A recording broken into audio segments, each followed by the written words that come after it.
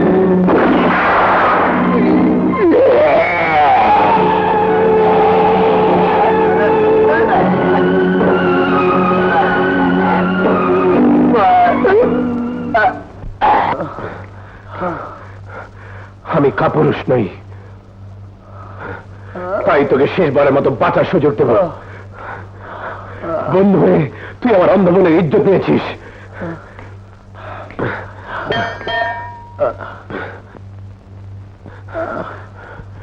তাই তোর চোখ বেঁধে সে সুযোগ দিচ্ছি।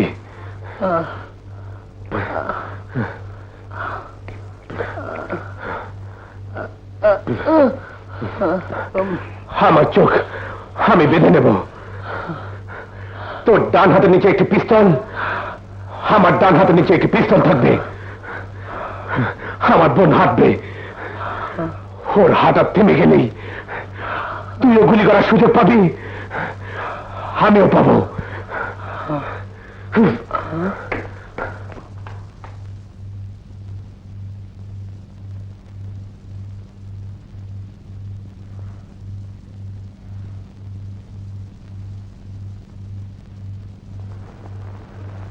হাত শানু।